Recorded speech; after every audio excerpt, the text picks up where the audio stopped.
Good evening and welcome to Green Street Elites and week 1 of squad rotation. We'll talk more about why the show's called that later in a moment, but I'm going to go round the panel and introduce everybody. So immediately to my left, Fuzzy, introduce yourself and everything that goes with it, please. So, my name is HotFuzz44, Manchester United supporter. My channel HotFuzz44OG. Do all sorts of United content, predominantly match previews and reviews, as well as other talking points in the disastrous and apocalyptic landscape of Manchester United Football Club. Have supported the club since 2007, 2006, 2007. And have been enjoying the years of success before got turned into my adult years, and so the club died with it. The fun died in my life, and then the fun died supporting my football club. So, and here we are, drowning my sorrows with chocolate milk, which is a regular feature with Fuzzy, isn't it? The chocolate milk maestro. And then to Fuzzy's left, we have Jez. Introduce yourself, buddy.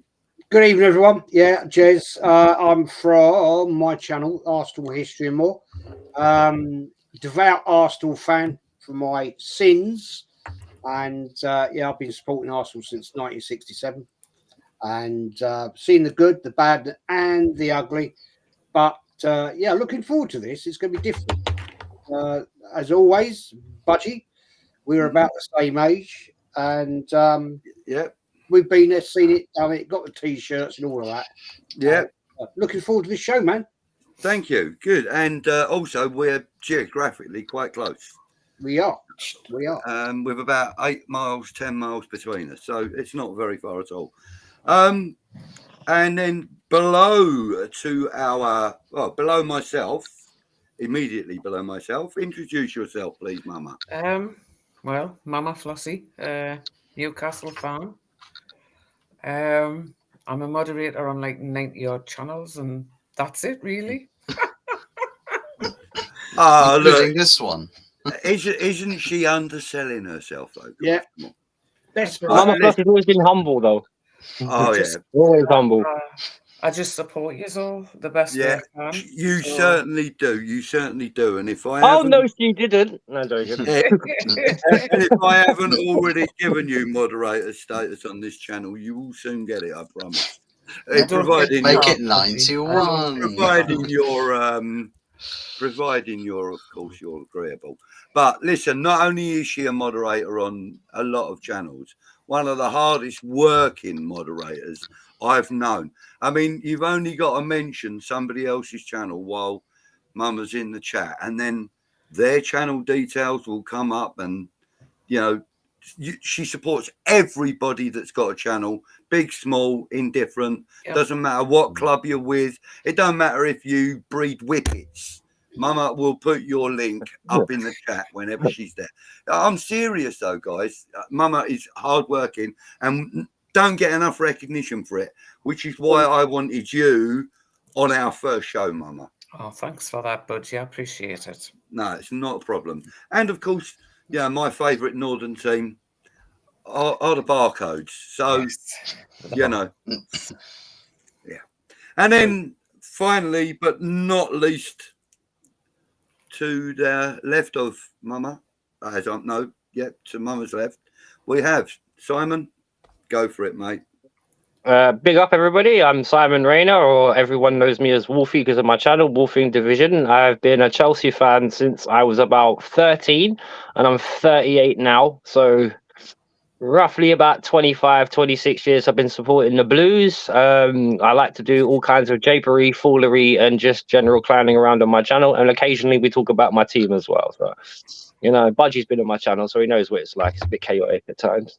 Yeah, mate. Yeah. And I have to say, acknowledgement to the big man above me as well for getting me into YouTube and allowing me to come on his channel for the very first time. My first appearance was with Jez, and I enjoyed a very good conversation with him, Ola, and of course King Kenny. So big up to the three of them as well. Thank you very much for getting me into it. Right. Blame me again. No. Well, come on. Why is it always Jez? Why is it always Jez? Jazz's book. Right, so basically, now we've had our intros, let's have a look and give some people in the chat some recognition. See who's in the chat. We have Toa, or Brendan, as I like to call him. What are the other two teams going to be? We know it's the Hammers and Newcastle. But I'm not really going to do too much Hammers chat. To be fair, I will talk about it. Sorry, I can't say that. I might be breaking YouTube rules. I'm not going to be talking too much about the Hammers. I will, answer questions, but it's mainly about the panel. I'm just mainly the ringmaster, if you want to call it that. So we have Colin. Good evening, Colin. Evening again. Bomb. And how do we really think they're going to do against Newcastle? Who knows, mate? Who knows? Saying hello to each and every one. Usual. Good evening, mate. Thank you for joining. A different vibe with that intro. Yeah. Quite proud of that intro, actually, because the entire thing was created by me, music as well. It's really good, actually. Really good.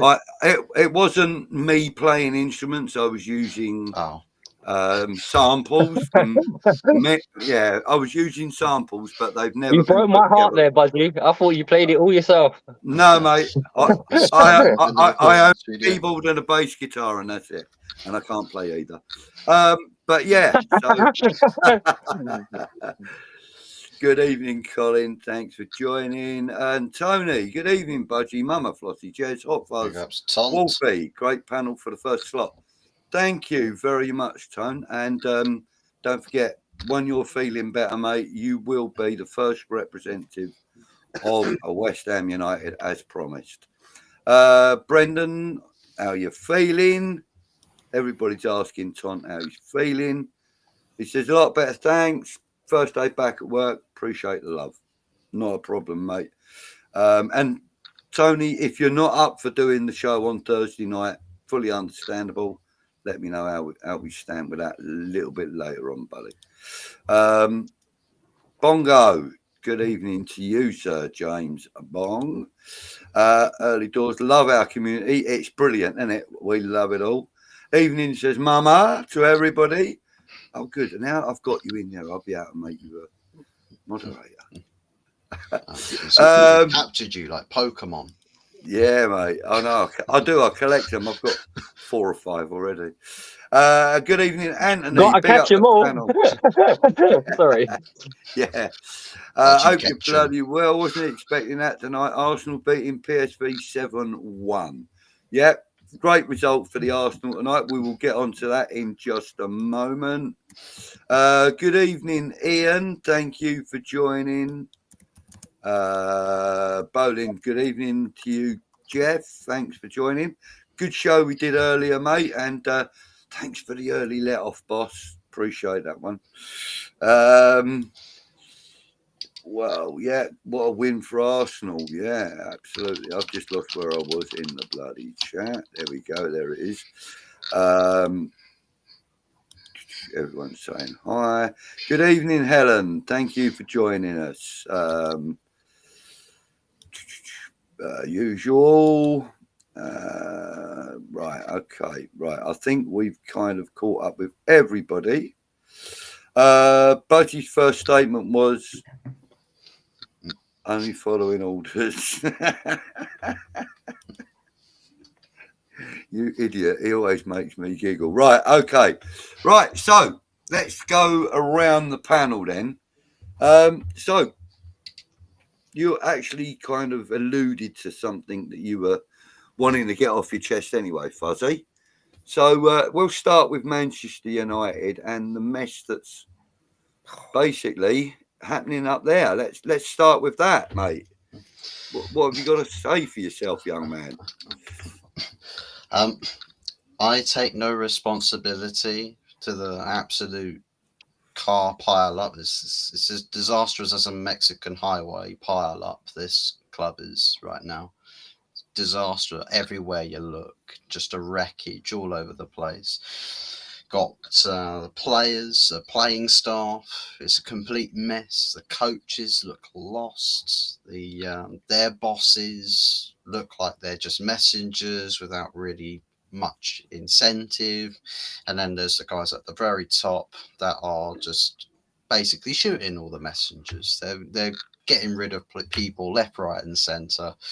Taking a day and age to get rid of all of the people that are on the inflated wages, the salaries, and then basically saying, "Oh, well, we made these financial models in anticipating that we'd make Europa League qualifications for the next 4 years." Well, how's that working out? How's European qualification working out for you? We're probably going to get blasted out of Europe by Real Sociedad, and that's them coming off the back of a 4-0 loss and hammering to Barcelona. So there's that. That's peak. And yeah, pretty much we are just one single channel to get any hope in accordance to the Ineos plan with the finances and the spreadsheets, get into Europe and make up for the extra cash. Otherwise, oh no, another big chunk of the staffing at the club maybe will have to start looking over their shoulder again. Sorry guys, we have to make these cuts now because we failed to qualify for Europe. I can probably assure you that's probably going to happen.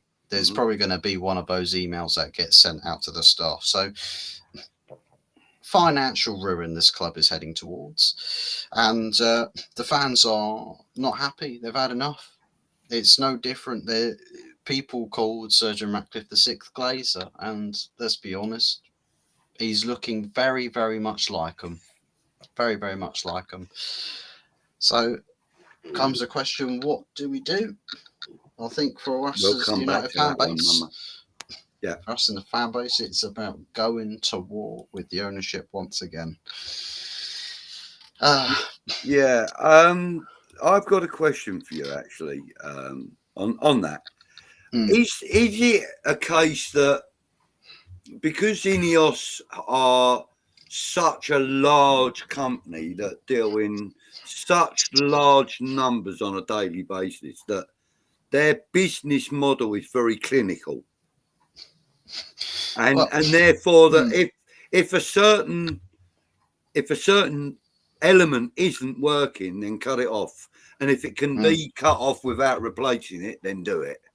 You know? Well, they've done that with the sporting director. You know, the temporary Christopher Vival has now been made permanent, so they don't have to go look for another person to fill his position. Right. Or fill Dan Ashworth's position. But did they make the right decision in the first place by getting rid of the sporting director?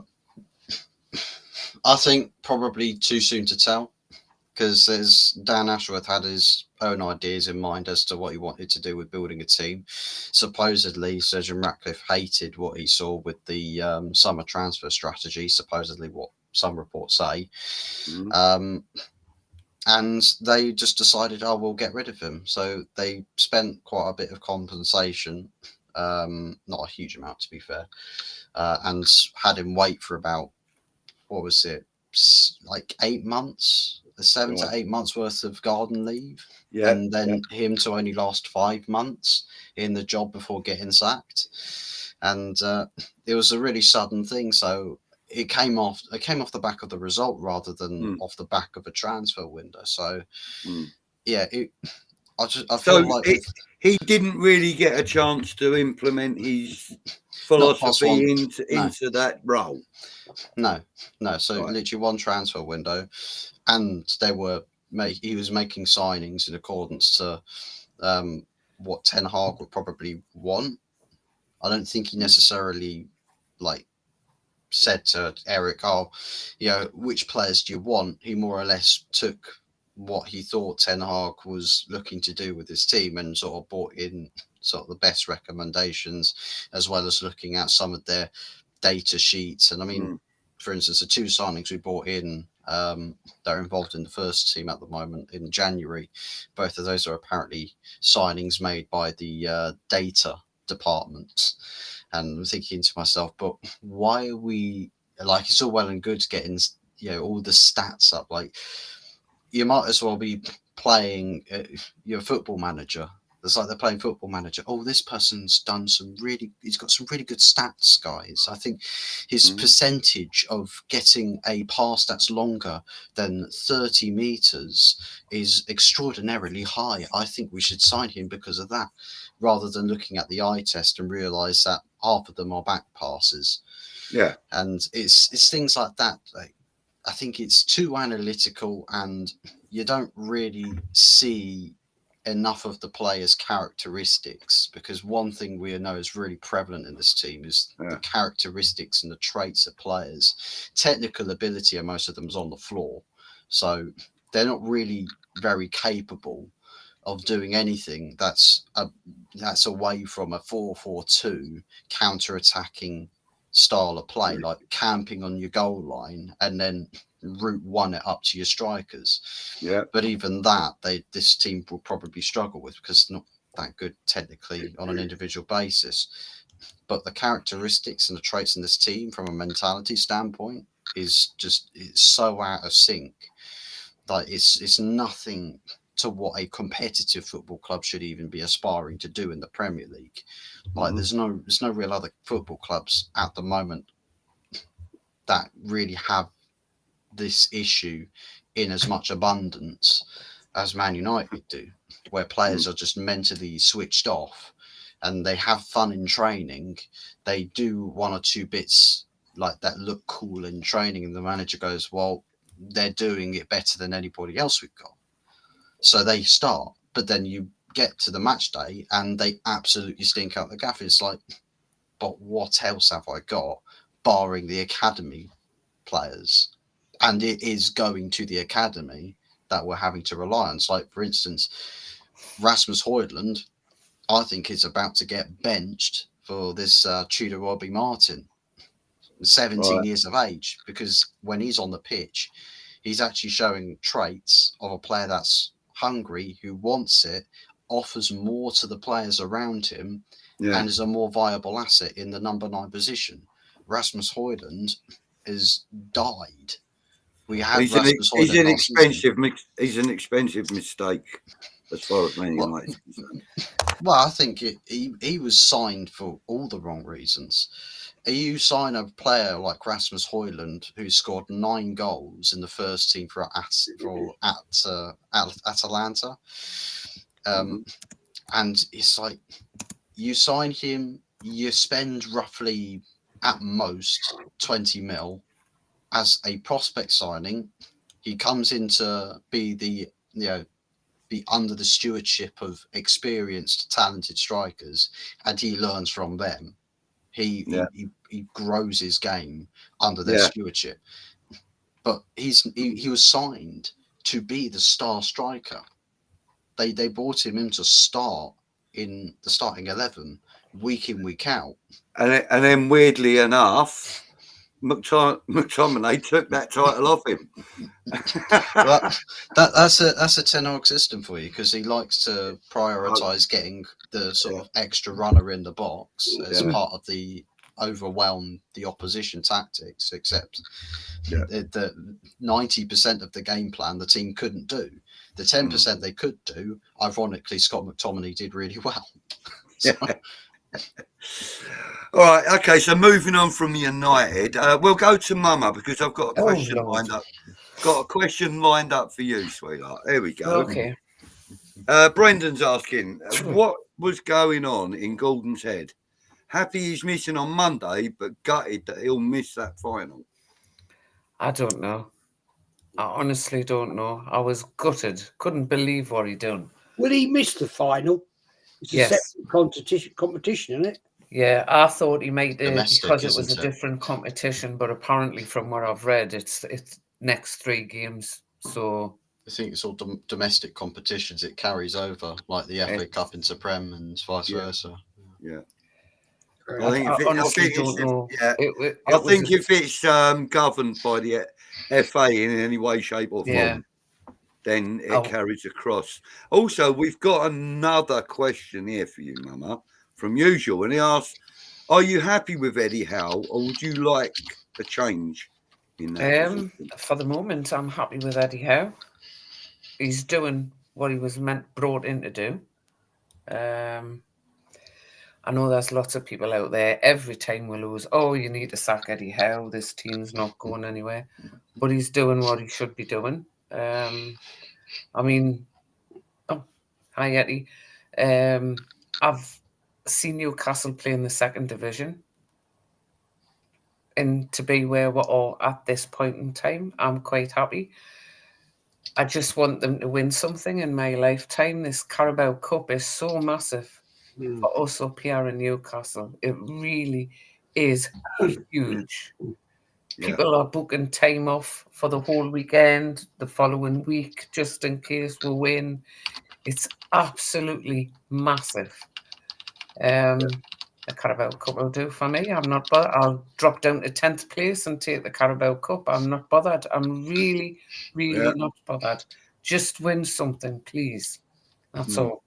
That's all I want. And is there anything about Newcastle United at the moment that you think needs addressing, needs changing, or are you kind of happy with the way things are going at the moment? I'm quite happy. I think we need to start addressing the older players. Obviously, Trips is coming to the more like to the end of his career. Dan Burn, as much as I love him, he's like a big tank, you know, and he's not the quickest. He's a good defender, as and when needed. But you know, it's just haven't brought anybody in for like, what is it, 2 or 3 transfer windows now, but that's been done for a reason. So in reading the finance documents that were produced today, it's looking good for a good transfer window in the summer. So see where we'll go from there, and if they bring anybody in. I don't know. It's you read so much stuff about Newcastle at the minute. You know, we're selling Isak to Arsenal. He's now going to Liverpool. Anthony Gordon's had his head turned. He didn't want to play against Liverpool in the cup final. That's why he got a red card. And it's just all bollocks, to be fair. I mean, look, unfortunately, that's quite common, and I'm sure each one of us sitting around the panel can actually have a similar story to one of our players, you know, that their head's been turned and this and that, right? But all the time they wear that shirt, they're professionals. All the time they wear that shirt, they've got to be putting in a professional performance. We play your bloody wedges, mate. You play on the pitch like you're supposed to until we're not. Simple as that. That's it. You know, and the thing is that the one thing that players don't do is they don't switch off. Do you know what I mean? They shouldn't switch off. You know, it just gets a bit boring, because obviously I go into a lot of chats and everything, and I've had long discussions with Yeti about this sort of thing. You know, like every time, oh, Mama, Isak's coming to us, and I mean, he's even going to Chelsea, Simon. You know what I mean? He's going there, and it's just crazy. It does me head in, but I don't get triggered by it to a point. If I say idiotic statements, then I will call it out. But there's a lot of people say, you know, they're having a nibble at me. You're wasting your time, because I don't get it. Just, you know, carry on. I mean, it's like Yeti's team, Forest, they're doing really well. Some of their players will start getting named. Oh, we could be interested in going here and going there. I suppose when you're near the top of the league, you're always a target, aren't you? Yeah. And, you know, in fairness, I think that, you know, a lot of clubs have the similar thing that, you know, this is a target for this club and this is a target for that club. One of the players that will be considered to be a heavy target in the next window will be Isak. There's no doubt about that. Oh, absolutely. Well, And at Gordon may be another. At the moment, we're losing Isak, Bruno Guimaraes, Anthony Gordon, and possibly Joe Ellington. Now, I don't go off what the local newspaper. I don't go off No. what they say. No, because it's speculation. Of course it is. Time, The and top and it's bottom of it agents is trying to get their numbers boosted. Eddie Howe has said, we have no need, financial or otherwise, to sell any of our first team squad this season. No need whatsoever. As far as he is concerned, they will all be starting for Newcastle at the beginning of next season. I'm happy with that. I'm quite happy with that. And, he kind of seems determined to be at the helm too. So, I mean, that's a dedicated manager. I mean, we've seen quite a lot of indications that he's dedicated to his job. And the team love him, Budgie. The team absolutely love him. You can see that. You can see that. A lot of them celebrate their goals or their assists with him. It's clear to see that he's loved by the club. And I think, the board are also responsible for some of that love as well, because I think they trust him. The board that he has to deal with, I'm not talking about the higher up people. I'm talking about the people that he has to deal with on a daily, weekly, monthly, annual bill, whatever. It'll be monthly probably. But, I think they've got belief in him. Oh, yeah. And I really do feel that the only job that will turn his head right now would probably have been the England job. Yeah, I was hand on heart, Budgie. I was worried he was going. We spoke about that the first time we did speak, actually. Yes, I really was. Because there was a lot of speculation, and I think that is probably the only job that would have turned his head at that time. Yeah. I don't think his head's being turned by any other jobs, and I think with the right backing, and I think he'll get it, Newcastle will sustain the kind of, the pressure they're putting on the top of the league now. They do that quite regularly now over the last couple of years. Yeah. They're putting a lot of pressure on the top of the league. So we'll get there. West Ham's messed the top six up. We've messed it up. Villa's messed it up. Forest are messing it up. And you love to see it, don't you? You do. Just love to see it. Do. Everton used to do it regularly. The dark days of being in the second division and the first division and stuff like that. You just love to see it. You do. And like I said, I do, out of all of the northern clubs, I do favour Newcastle. My first game was against Newcastle at Upton Park. So there's always that in my mind. And I always look, and I've got 2 kids that live up there. Well, that's it, yeah.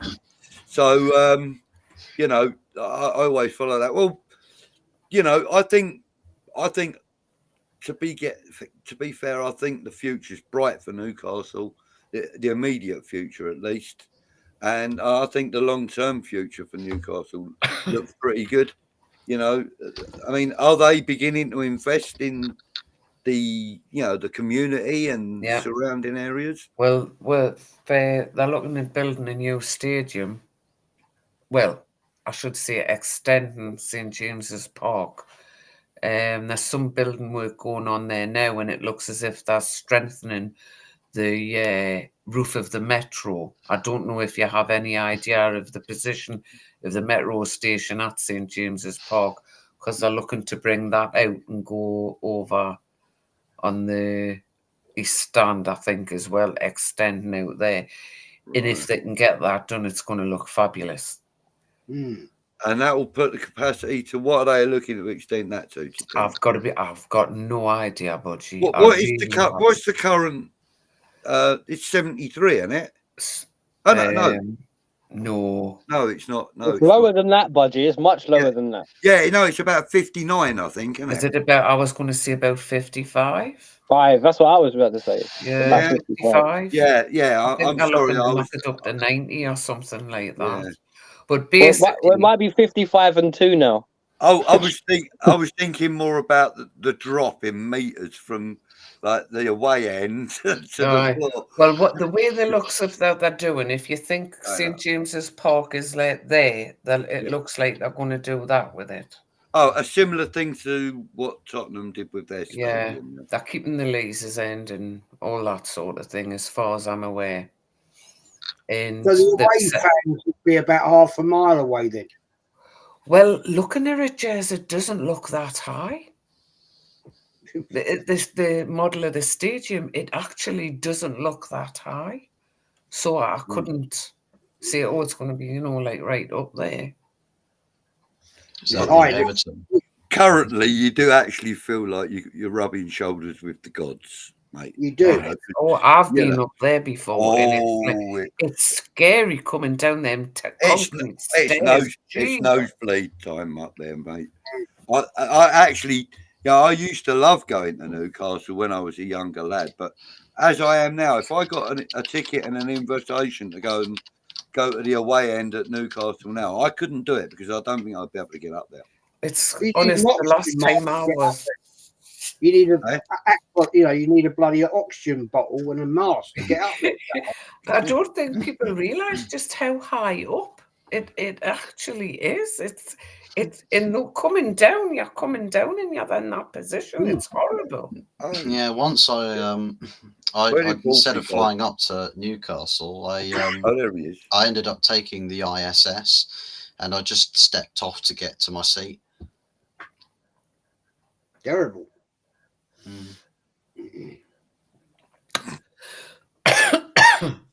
The International Space Station, yeah. Yeah, I'd step off the International Space Station. All right, and you you'll totally be lost able to me take- there, Fuzzy. I You'll was be able to take your seat. It took me a few seconds to get there. For an away fan. I could hear the it's crickets in nosebleed someone's time. background as well. Yeah. Okay, well, look, I'm letting the chat get fall behind, but anyway, let's go to a young man on my far left, which is that way. Jez, it's a question from Brendan, first of all. Young man. Yes, mate. Yeah. Even after tonight's stunner, do you think the Gunners will get past either of the Madrid teams? No. Basically, that PSV team tonight was like playing, no disrespect, Budgie, but that was like playing Crawley Town or Horsham. Fully understand that. mate. Jez, didn't you beat PSV last season 5-0? Yeah. And what happened? Yeah, that's what I was just about to say. Yeah, I mean, come on, they were terrible. They were absolutely shocking. I'm not going to go through all what happened in the game. That will be for another day. But they had chance to clear several times, balls out of the box. They didn't do it. It was almost like, I won't lie, it was like watching Sunday League football. Not Arsenal, but PSV. It was shocking. It was terrible, man. You know, really rubbish. And we're going to come up against. I mean, they're through. I mean, let's put it this. And unless they don't even bother turning up Arsenal at the Emirates, they're through.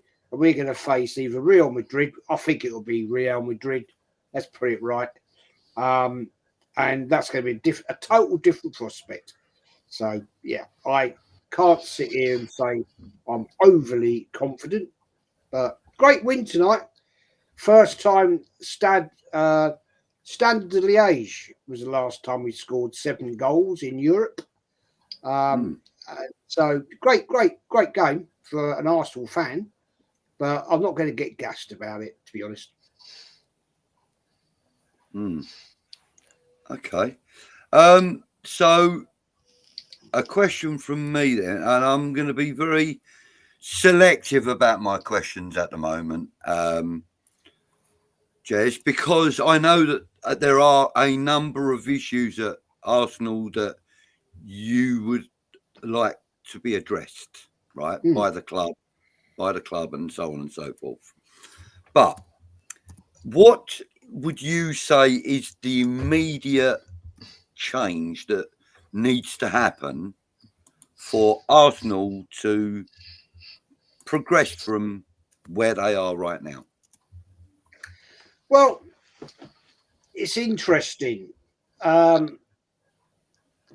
There's this debate, isn't there, about this new sporting director possibly coming in. Yeah. Now, Ken, Lee, and I had a great debate last night, and DJB, about what is this happening? Is this going to happen? Is this something where the Cronkies, the owners, are starting to think, we need to look at what's going on at the club? I mean, you know my thoughts. You know even though we won 7-1 tonight, Arteta is not the man.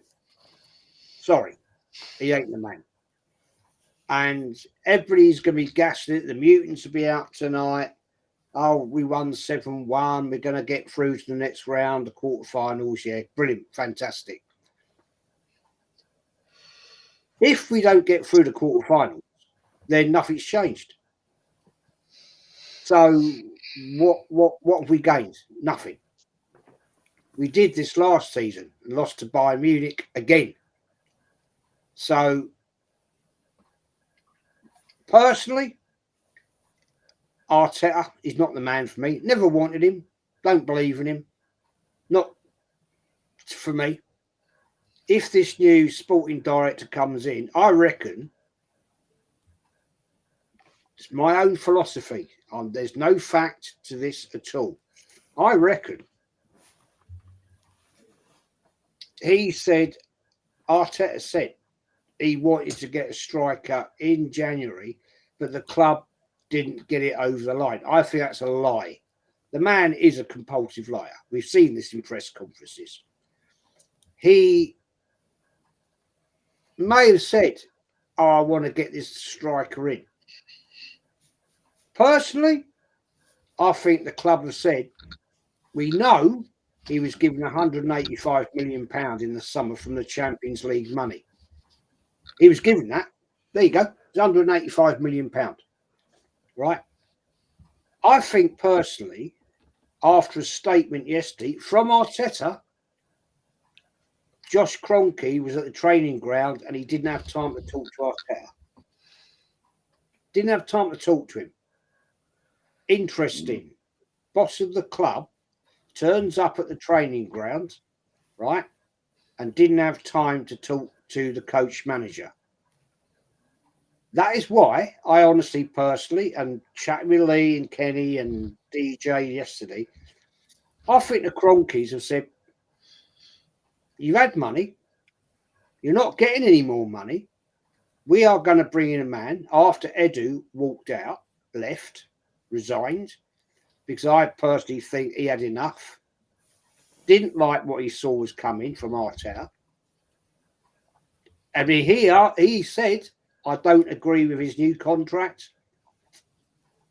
And I think there was a lot of friction there. And I honestly think there's friction now between Arteta and the Cronkies. And they're saying, right, we're bringing this bloke in. And he's going to assess what's going on. He was at, he's worked with top-class managers. And I think they're saying, right, you've had all this money, 750 million. Do we want to spend $1 billion and you don't win nothing? No, let's bring this guy in. Let's get some assessments done. Let's see what's happening behind the scenes, right? As a sporting... Which is going to cost more money anyway. Yes, I agree with you there. But this guy has signed some amazing players at the clubs he's been at. Yeah, Aletti and all that lot. But maybe it is the fact that the Cronkies, or Josh, it's Josh that runs Arsenal, let's put it right. He's thinking, well, it's not working. Maybe it's time that we need to really delve deep into what's happening here right now. And this guy, I mean, I personally think Tim Lewis is the one that's blown the whistle. He's worked for the Cronkies since 2007, right, as an advisor at KSE. And I think he's probably said to the Cronkies, look, come on, You're spending all this money and nothing's happening here. We need Ed, who's gone, who was never any good as a sporting. I mean, as a sporting director, I mean, you look at his CV, mate. He worked for the Brazilian international team. He wasn't buying players. He wasn't negotiating. He was one of the part of the Brazilian FA. He then went to the Korean FA, South Korean FA, right? He wasn't buying players. He wasn't negotiating. He was part of the selection process. Mm-hmm. So he's got no proven track record. He comes to Arsenal and basically at the end of the day, always seems a load of crap. So, yeah, Arteta, mate, to me, has not improved and he can go. So, in summary, then, the immediate change you would like to see at Arsenal is the management or coach, head coach. Yeah, absolutely. Okay. Fair comment, mate. And I'm pretty sure a lot of Arsenal fans would agree with you. There are some that wouldn't, obviously. But, I'm fairly sure that Arsenal's near success is because of Arteta.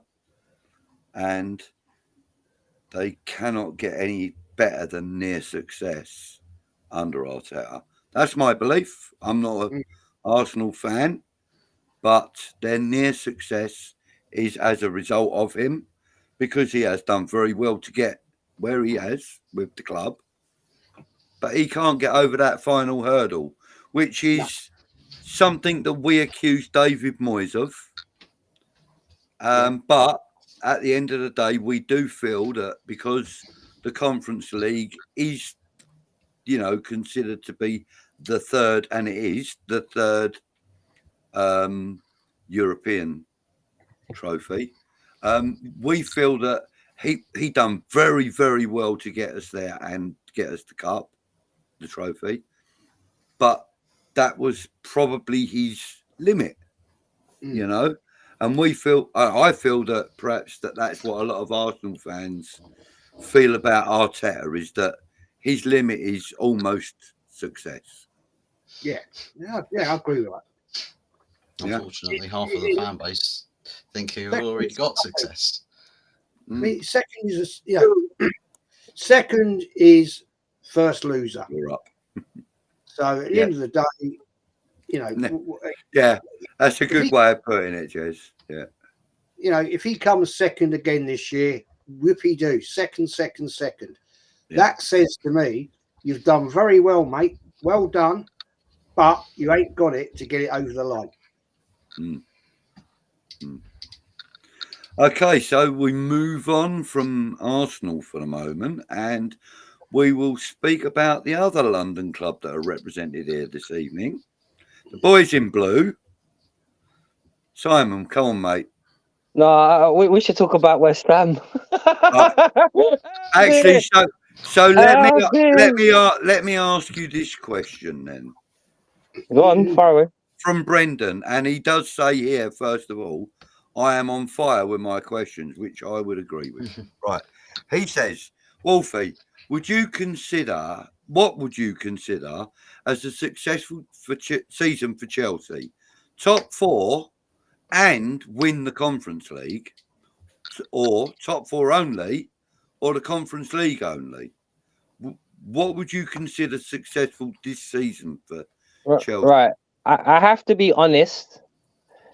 As a Chelsea fan, I would want to win the Europa League Conference and get top 4. But I have to be honest, I don't think we're good enough to get top 4. So it will be the Europa League Conference because for me, like you just said, Budgie, that is the third European Cup. I'm not being funny. Chelsea, if you are to be taken seriously again as a serial winner, this is the kind of competition you need to win.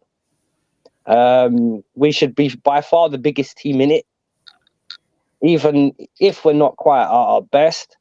But to be honest, from the fans' point of view, I would love to win it because just basically we can turn around and say we're the only club in existence that's won every form of European competition that's been in existence. That's quite a boast. So, and I'm not being. You know, and also, you know, it's instant qualification for Europa League if you win. Did you win? Did you win the Intercities Fairs Cup? I believe they did, you know, Jez. I'm not sure when though. I'll have to go and check that. No, you didn't. Wasn't it the Cup Winners' Cup then? No, I'm taking the piss. No, it wasn't.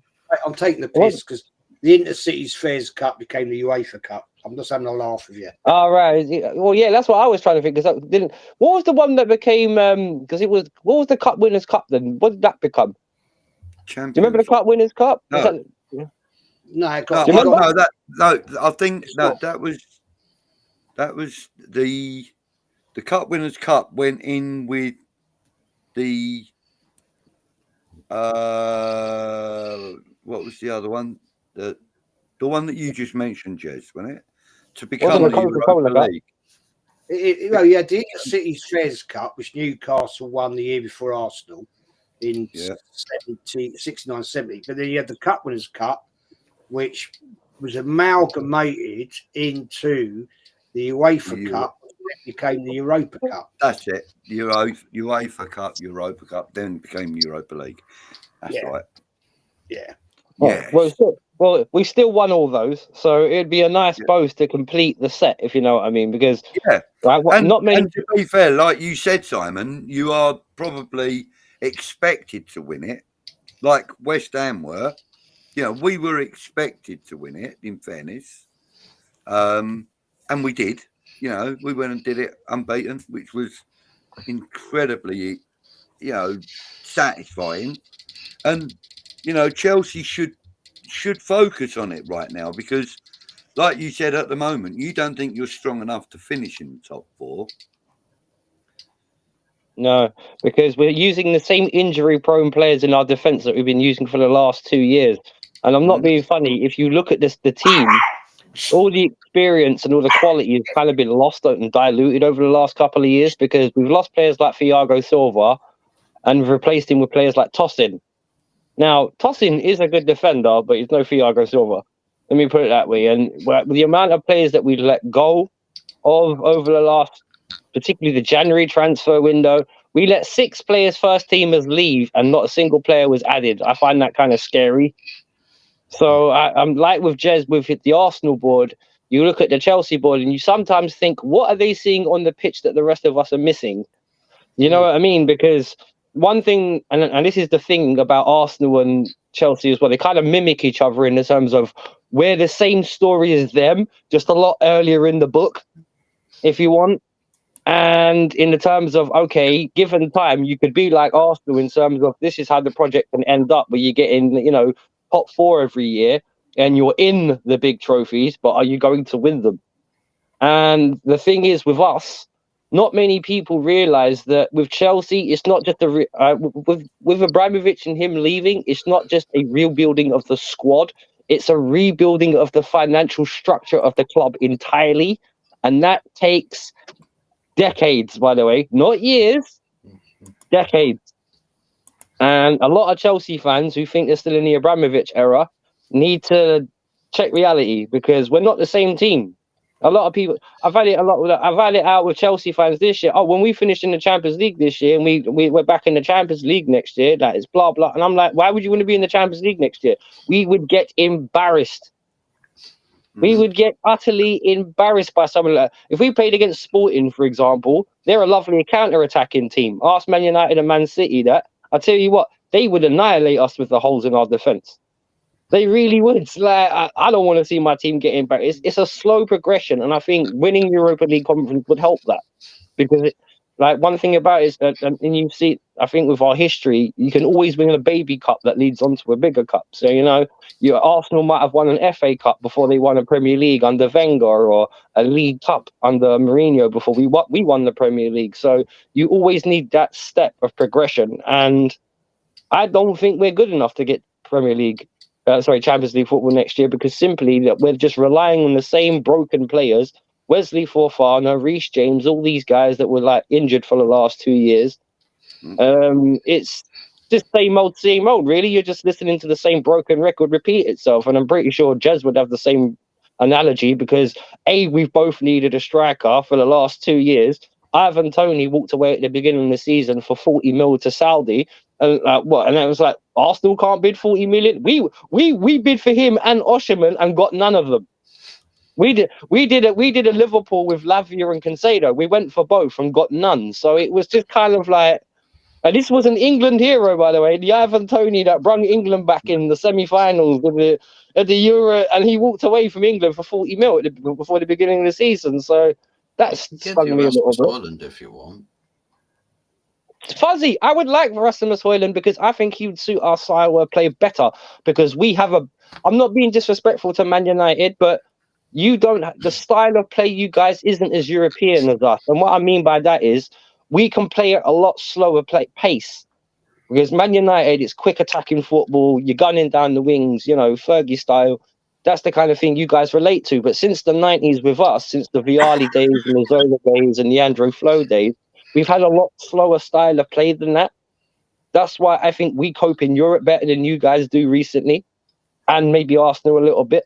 Because it's one of those ones where we can throw out a slayer approach, but we can adapt a bit better. But the thing is that really needs to be improved at Chelsea is the defending, because the defending is absolutely atrocious.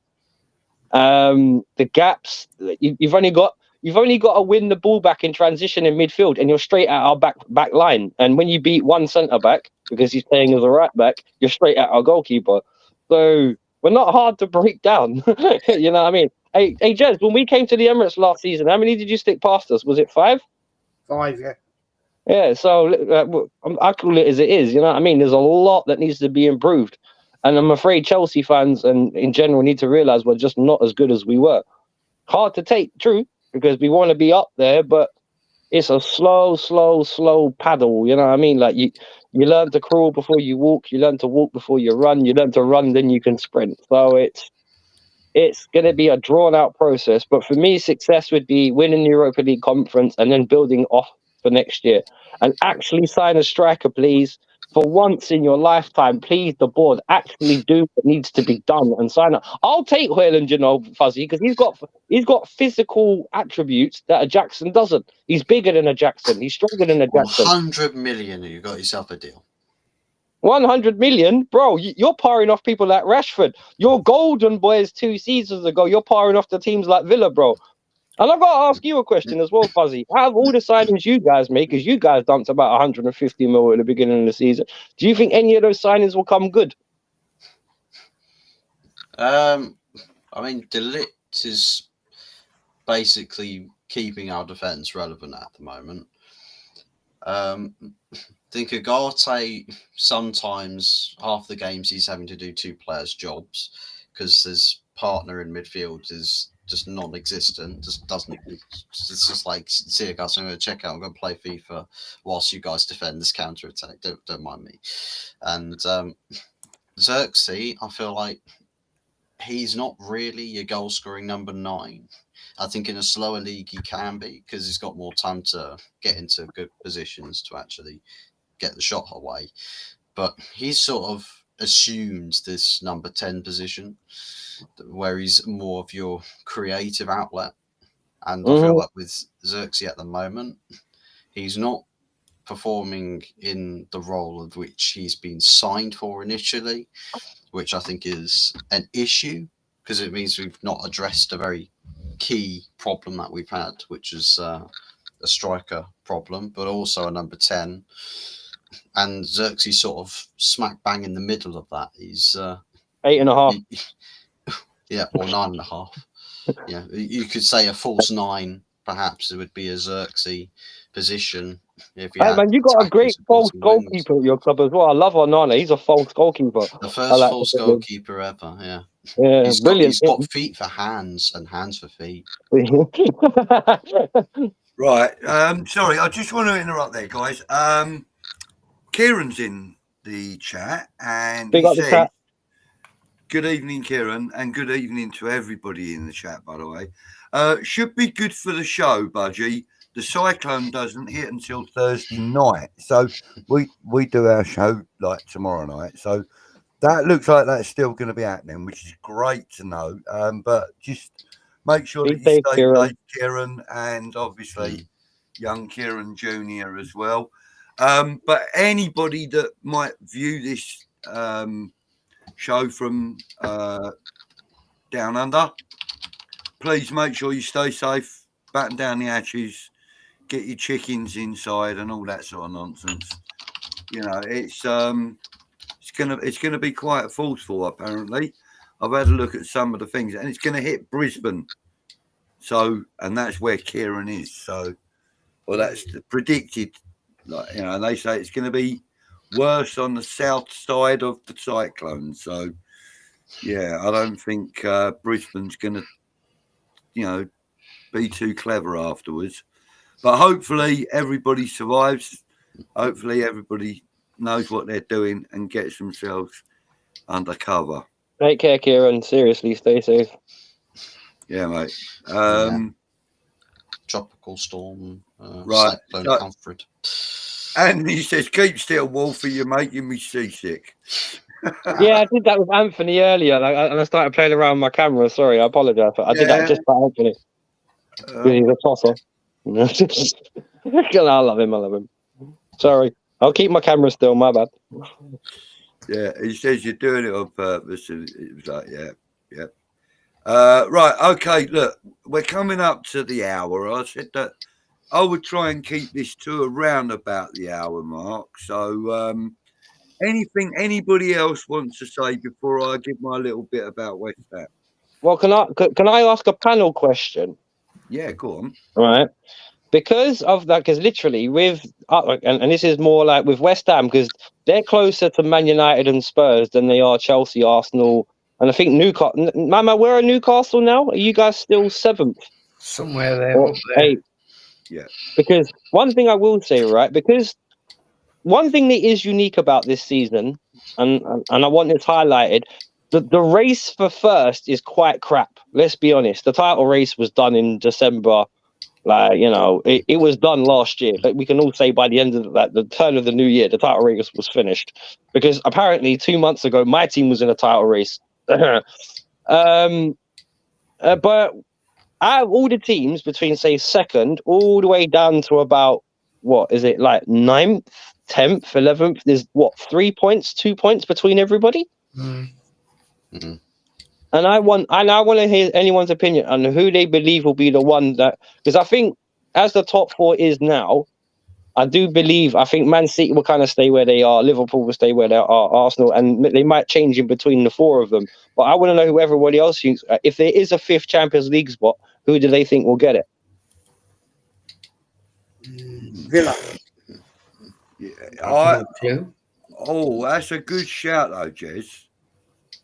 That is a good shout. Villa are a good shout. I was thinking maybe if Newcastle went on a late run, maybe they might be able to do it. We've just got too many injuries. Yeah, I mean, Newcastle are having 1 or 2 issues with their playing rotor as well, aren't they? So yeah, can they sustain a late run though at the moment? Possibly, quite possibly. But then you've got to look at Brighton and in them teams. You know, I mean, they're doing really well. It could be. I think it could be any one of 3 or 4. To be honest. Tell you what, outsider, Bournemouth. Yeah, Bournemouth even. Or Fulham. What about Fulham? They've been on a good run recently. Surprisingly, with Aston Villa, 28 games played, 42 points, minus 5 goal difference. Fulham, 27 games played, 42 points, plus 4 goal difference. See? Same amount of goals scored as Aston Villa. So they're literally being a dark horse right now.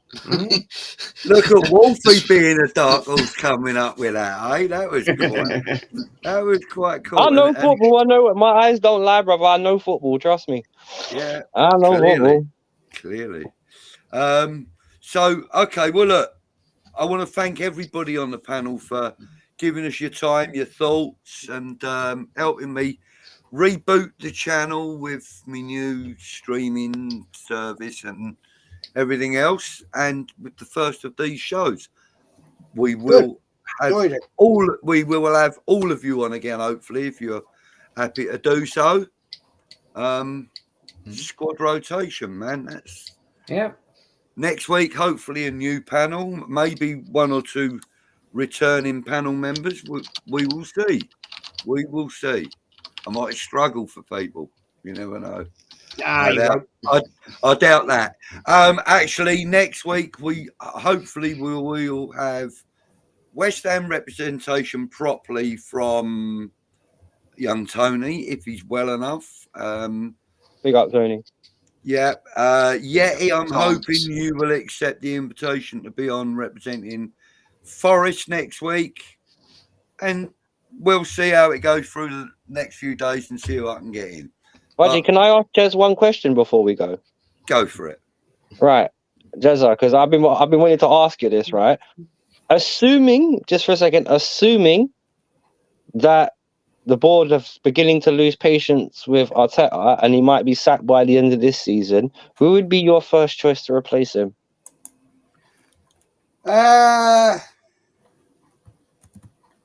Simeone, Inzaghi. Proven winners.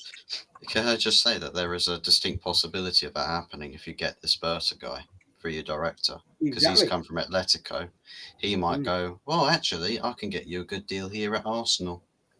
Now, Diego Simeone was that kind of that was a no-brainer that everyone's missed as a manager really over the last 6 years. I don't know why over the last 6 years people like Man United and Arsenal and Chelsea haven't gone for this guy, because he's clearly a world-class manager and he brought Atletico Madrid up. So now I've got a theory here. I know Budgie wants to wrap it up very quickly. No, you're right. Go on, mate. I've got a theory on this, right?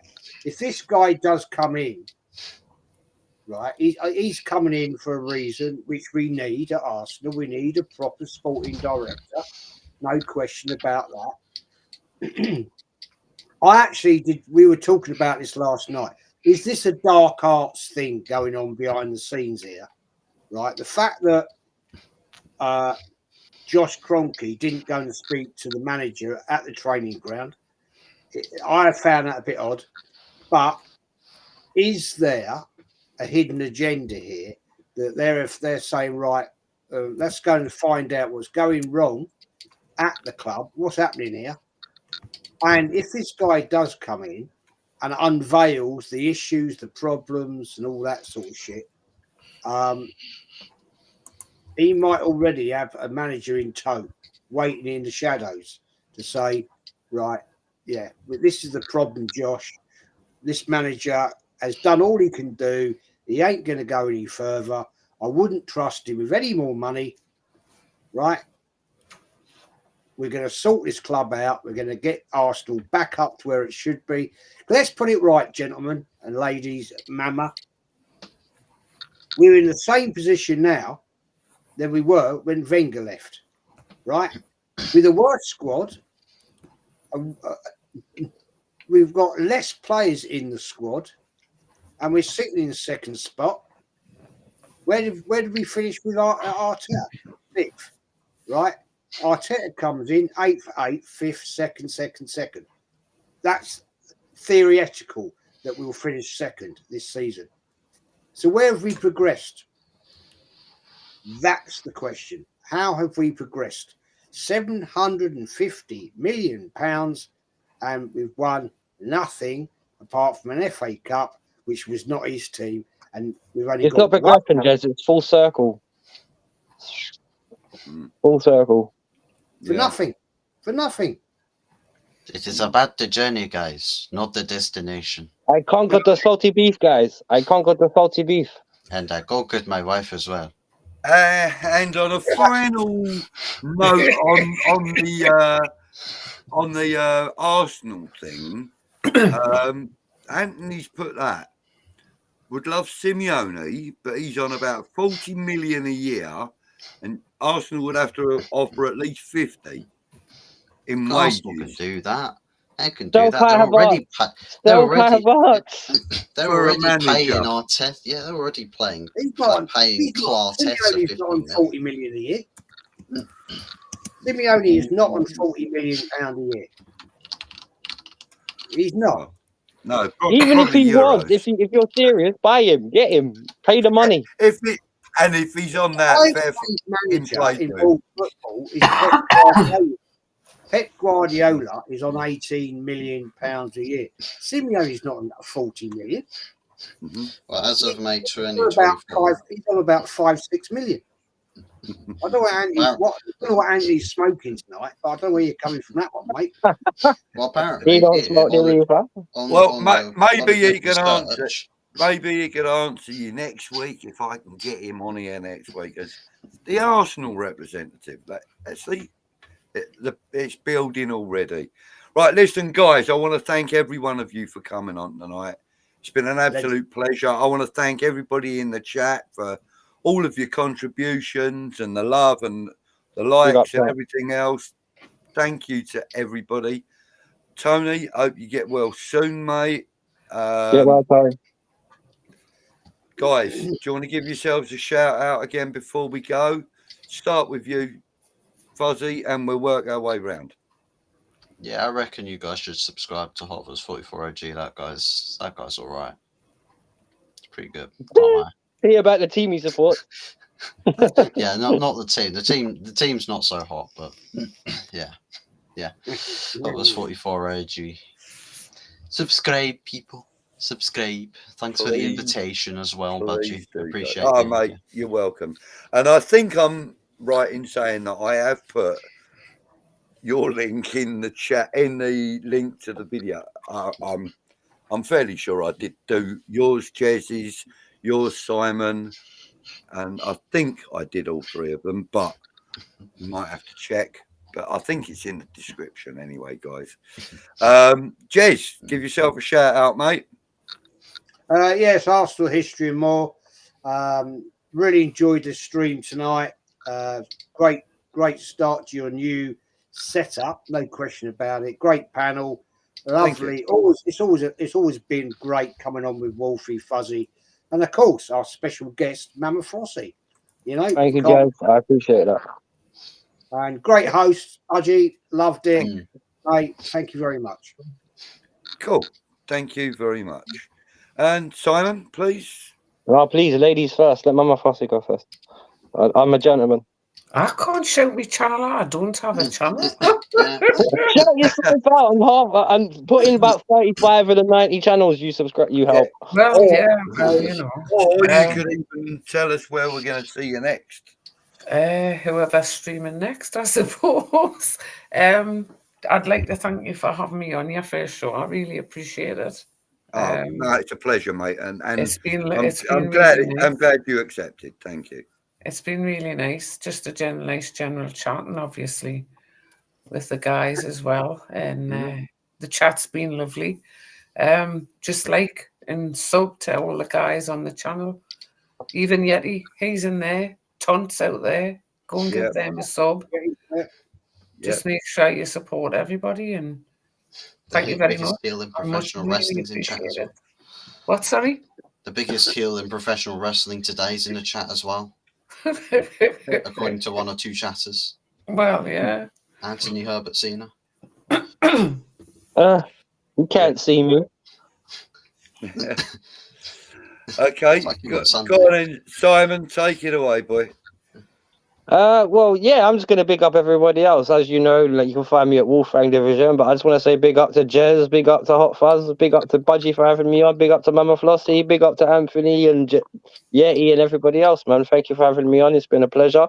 Never, it always is with Budgie, and just thank you for the opportunity of bringing me on, man. You can catch me at Wolfgang Division, and I'll stream when I've got time, like the other beautiful folks here. You know what I mean? I haven't really got anything planned other than maybe Blues Brothers on Thursday if you want to check that out. Which it's a good show. I've popped into that a few times, mate. So yes, sir, you have. Yeah, so and Judge and Tom, you have as well. Yeah. Right, brilliant. Thank you everybody for joining me. Thank you everybody in the chat. It's been great. Look forward to next week. You will find out who's on next week when I know. And we'll see you next time. Thanks, guys. Have a good night. Take care. Take care. Be good. Bye. Massive.